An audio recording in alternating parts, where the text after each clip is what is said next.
மகத்தானவன் மனிதானே மகத்தானவன் மனிதானே மகத்தானவன். நண்பர்கள் அனைவருக்கும் வணக்கம். பதிவுக்கு போகிறதுக்கு முன்னாடி இது வரைக்கும் நம்ம சேனல் சப்ஸ்கிரைப் பண்ணலைன்னா சப்ஸ்கிரைப் பண்ணி சப்போர்ட் பண்ணுங்க. அண்ணாமலை அவர்களுக்கு இன்னைக்கு பிறந்தநாள். நம்மளோட சேனல் சார்பாக நம்ம எல்லோரும் அவருக்கு பிறந்தநாள் வாழ்த்துக்களை தெரிவித்துக் கொள்வோம். அதுக்கு முன்னாடி அண்ணாமலை அவர்கள் 2 நாளைக்கு முன்னாடி ஒரு விஷயத்த சொல்லிட்டு போனார். பத்திரிகையாளருக்கு டெல்லிக்கு போகிறதுக்கு முன்னாடி நிதானமாக உட்காந்து நான் பேசுவேன் அப்படின்னு சொன்னார். ஆனால் இன்னைக்கு பிறந்த நாள் அவர் இன்னும் வரல. ஏன்னா அமித்ஷா பார்த்தாரு, நிதின் நபீன் அவர்களை பார்த்தாரு. இன்னைக்கு மோடி அவர்களை பார்க்கறதா சில செய்திகள் வந்துட்டு இருக்கு. அதுக்கு முன்னாடி அண்ணாமலை அவர்கள் பாஜக இழக்கக்கூடாது அப்படின்னு சொல்லி ஆர்எஸ்எஸ் திட்டவட்டமா இருக்கிறாங்கிற ஒரு செய்தி இன்னைக்கு இணையத்துல வந்துட்டு இருக்கு. இதெல்லாம் பார்க்கறதுக்கு முன்னாடி அண்ணாமலை அவர்கள் ஏன் நம்ம புது கட்சி ஆரம்பிக்கணுங்கிற ஒரு கேள்வி எல்லாருக்குமே இருக்கும். ஏன் இங்கே பாஜகவில் இருந்தாலும் நல்ல செல்வாக்கு தானே இருக்கு அப்படின்னு எல்லாருக்கும் ஒரு கேள்வி இருக்கு. ஆனா அண்ணாமலைக்கு நிறைய சவாலா இருக்க வேண்டிய விஷயம் என்னன்னா, மக்கள் கிட்டேயும் எதுவுமே இல்லை, மக்கள் பேர் ஆதரவோட தான் இருக்காங்க. ஆனா அவருக்கு மிகப்பெரிய ஒரு ஒரு எதிர்ப்பு சவால் இருக்கிறது கட்சி உட்கட்சியில தான்ற மாதிரி நம்ம சில விஷயங்களை நம்ம புரிஞ்சுக்கணும். ஏன்னா இன்னைக்கு பாஜக நல்ல வளர்ச்சின்னா, அதாவது பாஜக முகமாக இன்னைக்கு யார் கேட்டாலும் அண்ணாமலை பேர் தான் சொல்றாங்க. ஆனா இது ஆர்எஸ்எஸ்க்கும் எல்லாருக்குமே தெரியும். ஆனா ஏதோ ஒரு விஷயத்துல இங்க உட்கட்சி பூசல்ல டெல்லி தலைமைக்கு ஒரு தவறான தகவலோ ஏதோ ஒரு விஷயம் நடந்துட்டு இருக்கிறது ஆனா யதார்த்தமான உண்மைதான். ஏன்னா அப்படி இல்லைன்னா வேற மாதிரி இன்னைக்கு கிழமை வேற மாதிரி இருந்திருக்கும். ஏன்னா இதுக்கு முன்னாடியே நமக்கு தெரியும். ஏன்னா அண்ணாமலைக்கு எதிர்ப்பு உட்கட்சியில KP ராமலிங்கம், கல்யாணராமன், இந்த மாதிரி நிறைய விஷயங்கள். ஆனா அவங்கெல்லாம் இன்னைக்கு சில பதிவுகளை போடுறதும் எடுக்கிறதும், நயினார் நாகேந்திரன் அவர்கள் டெல்லிக்கு போனாரு, கல்யாணராமன் கூட போட்டோ எடுக்கிறது, இதெல்லாம் பார்க்கும்போது ஏதோ ஒரு விஷயம் இருக்குங்கிறது நம்மளால புரிஞ்சுக்க முடியுது. ஆர்எஸ்எஸோட திட்டம் கண்டிப்பா அண்ணாமலை இழக்கக்கூடாதுன்னு சொல்லிட்டாங்க. ஆனாலும் வேற ஏதோ இங்க உட்கட்சி பூசல் எல்லாமே, ஏன்னா ஆர்எஸ்எஸ் ஏதாவது சொல்லிட்டான்னா அதை மீற முடியாதுங்கிறது தான் நம்மளோட புரிதல்.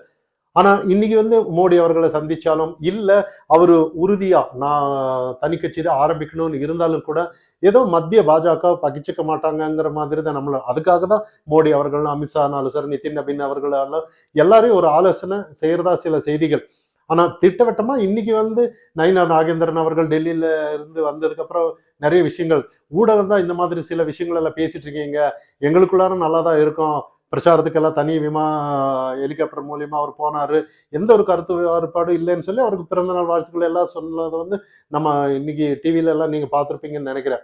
ஆனாலும் இன்னைக்கு அண்ணாமலை அவர்கள் ஏன் ஏதோ ஒரு சஸ்பென்ஸாவே வச்சிட்டு இருக்காங்கிறது, ஏன்னா இதுதான் அன்னையிலிருந்து இன்னைக்கு வரைக்கும் அண்ணாமலைக்கு டெல்லி தலைமை ஒரு தனி முக்கியத்துவம் கொடுத்துட்டு இருந்தது. ஆனாலும் கூட சில ரூல்ஸ் அண்ட் ரெகுலேஷன் எல்லாம் ஆர்எஸ்எஸ்ல இருக்கும், பாஜகவில் இருக்கும். தனி மனிதனுக்கு ஒரு சுதந்திரம் கொடுத்தானா எல்லா மாநிலத்திலையும் அது முன்னுதாரணமா இருந்துருன்னு ஒரு பயம் இருந்துட்டு இருக்கு.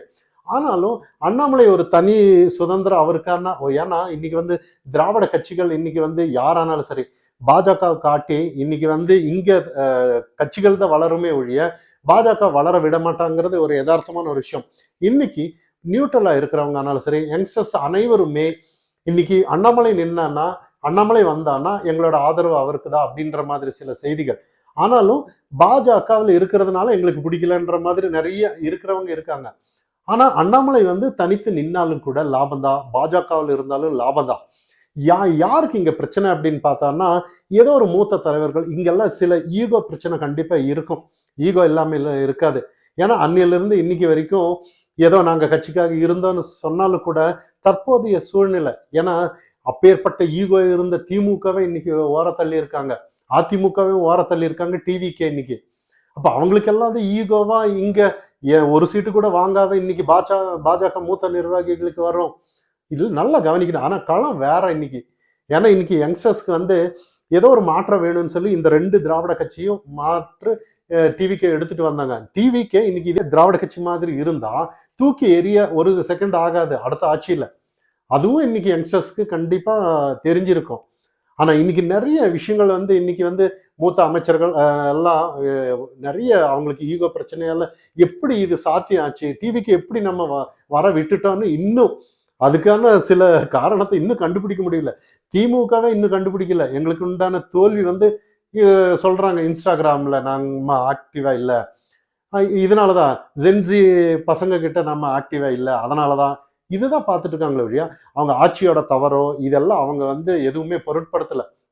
ஆட்சியோட லட்சணம் அப்படி இருந்ததுனால தான் இவங்க தோல்விங்கிறது அவங்க ஏற்றுக்கொள்ளவே இல்லைன்னு தான் நம்ம கவனிக்கணும். அப்படி ஏதாவது இருந்திருந்தான்னா இன்னொரு விஷயம் பாருங்க, இன்னைக்கு ஆட்சி தான் மாறி இருக்கே ஒழிய திமுகவுக்கும் இந்த டிவிக்கு ஆட்சிக்கும் எந்த ஒரு வித்தியாசமும் இல்லை. ஏன்னா இன்னைக்கு கூட நேற்று ஆராசா எல்லாம் சொல்லிட்டு இருந்தாரு, திமுக ஏன் திமுக இருக்கும்போது தான் சட்டம் ஒழுங்கு பிரச்சனை, இன்னைக்கு தானே எல்லாம் மாறி சட்டம் எல்லாம் விஜய் கையில வந்துருச்சு, ஏன் மாற்ற வேண்டியது தானே, சட்ட ஒழுங்கு கரெக்டா எடுத்துட்டு வரல தானே, ஏன் இன்னும் திமுகவையே குற்றம் சுமத்திட்டு இருக்கிறாருன்னு அவர் சொல்றது நிஜம் தானே. இன்னைக்கு வந்து எல்லாமே விஜய் கையில இருக்கு, சட்ட ஒழுங்கு பிரச்சனை எல்லாம். அவரு ஏன்னா அவ்வளவு டிவிக்கு ஆட்சிக்கு வந்ததுக்கு அப்புறம் எல்லாம் அதே மாதிரி தான் இன்னைக்கு வரைக்கும் நடந்துட்டு இருக்கிறது நமக்கு பார்க்கலாம்.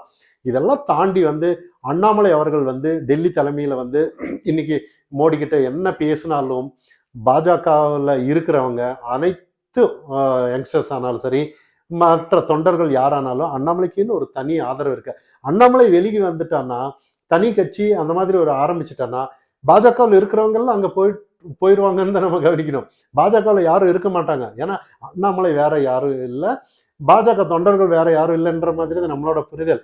ஆனா இங்க வந்து இதெல்லாம் மீறி ஏதோ மத்திய பாஜக ஏதோ சரி விடு, அண்ணாமலையை தனித்து சுதந்திரமா அவர் பாட்டில் இருக்கட்டும்னு விட்டாலும் கூட உண்மையிலேயே மத்திய பாஜகவுக்கு ஒரு இணக்கமாக தான் இருப்பாங்க. இன்னொன்று தேசிய கட்சி, இங்க வந்து திராவிட கட்சின்னு இருக்கு, தமிழ் தேசியன்னு இருக்கு, ஆனா இங்க தேசிய கட்சி எதுவுமே இல்லை. அதாவது சில முத்துராமலிங்க தேவராயா எல்லாம் சொல்றாங்க பாருங்க, எனக்கு தமிழும் முக்கியம், தமிழ் தேசியமும் முக்கியம் அப்படின்னு சொல்லி. அப்போ அதே மாதிரி தேசிய கட்சியும் எனக்கு முக்கியம். இந்த மாதிரி ஒரு தேசிய ஒருமைப்பாட்டோட இருக்கிறவங்க இங்க யாருமே இல்லை.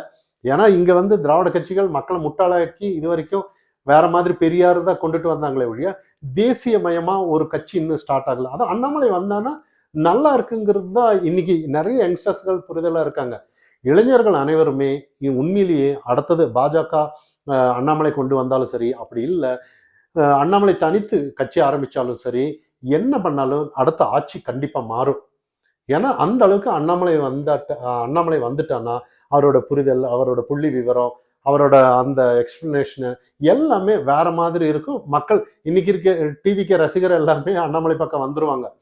ஆனா விஜய் அவர்கள் இன்னும் கூட ஒரு பத்திரிகையாளர் சந்திக்கிறது இல்லை, ஒரு ஆக்டிவ் இல்லை, இன்னும் சட்டமன்றத்தில் பேசுறது இல்லை, தனித்து திருச்சி அவரோட ரசிகருக்கு முன்னாடி தான் பேசுறாரு.